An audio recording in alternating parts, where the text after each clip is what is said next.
Hi everybody, and welcome into halftime here at Rockhurst High School as the Rockhurst Hotless are up 14-0 over the Bishop Miege Stags. For Sportscaster.com and KCMO 95.7, my name is Orly Krugel alongside Logan, Melvin, and Ivan Burns joining me here in the end zone. Packed house, big student section, special night here at Rockhurst High School, up 14-0. Ivan, what has worked well? Well, it's been interesting because usually Rockhurst tries to attack on the ground with Cash Lewandowski, and they haven't been able to do that so far. So instead, it's been through the air. Number 5, Tristan Johnson, getting a lot of opportunities, a lot of deep shots down the field. And so Rockhurst, it's been very interesting for them, moving the ball through the air.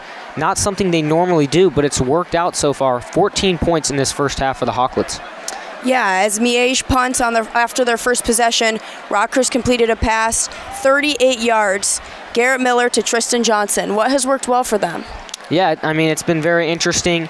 We've seen that, Coach Donahoe likes to take shots down the field with play action. Defensively, Rockhurst has been great as well.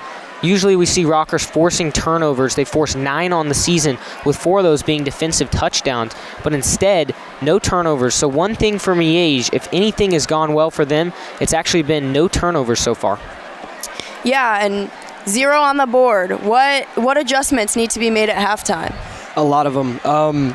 It's going to take a lot of less throwing. I think the passing attack has not worked for us tonight.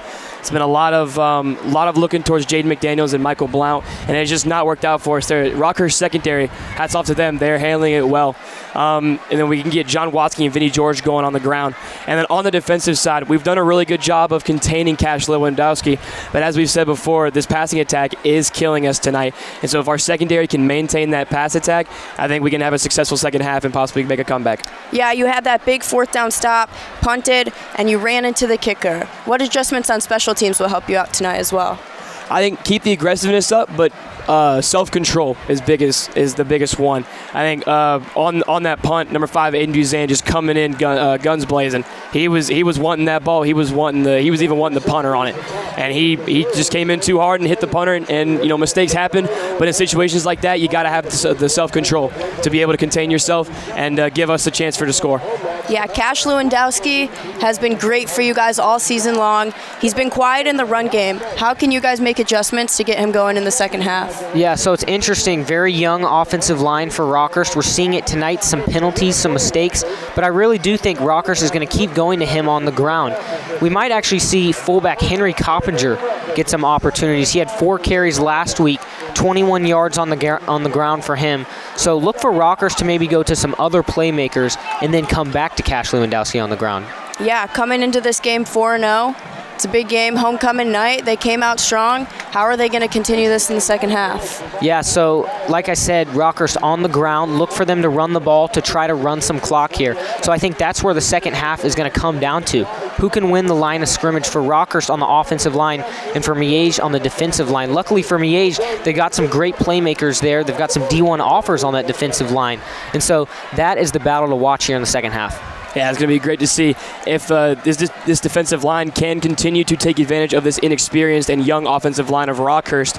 And if that can continue to happen, if we can keep putting some pressure on number 15, Garrett Miller, I think at some point he's going to break and he's going to cause a turnover or two for us. Yeah, number 55, Devin Davis, has been getting lots of pressure to the quarterback. Let's keep him going in the second half, and hopefully he gets more sacks, get you guys some 4th down stops, and get the ball rolling.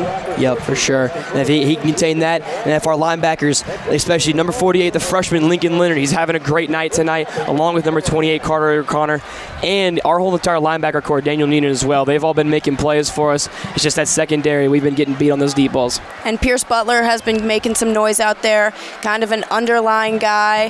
How has he performed tonight and living up to his standards? Yeah, I mean, speedy guy, as I mentioned before early in the game, the 4x100 meter relay. He's got speed on him, and when he came across the edge blind side there for that sack, he really showed off the speed there. He said not a whole lot of necessarily plays on the defensive side, more of a special teams guy on the punt team. Makes a lot of tackles and great plays there. Well, along with the fumble recovery last week. But yeah, he's shown up really well tonight, and see if he can continue his great night. Yeah. In addition to the 14-0 game here, Blue Valley and St. James Academy are currently at halftime. Blue Valley West is up 17-0 to Blue Valley North, and St. Thomas Aquinas is up 34-0 to Blue Valley Southwest. So as we begin to wrap up our halftime show here, once again, I want to give a shout out to some of our student broadcasters from Bishop Miege, Logan Melvin, and Rockhurst Ivan Burns. You guys are doing a great job, so keep it up, as well as KCMO's Chris Kamler up in the box. They've been doing a great job all game, so really keep it up. Hope you guys have been enjoying it so far, and don't forget to stay with us and join us for the post-game show immediately following the end of the game, where we'll have interviews of players of the game from the winning team. The game is not over just yet. We got second half to decide which team those players will be from.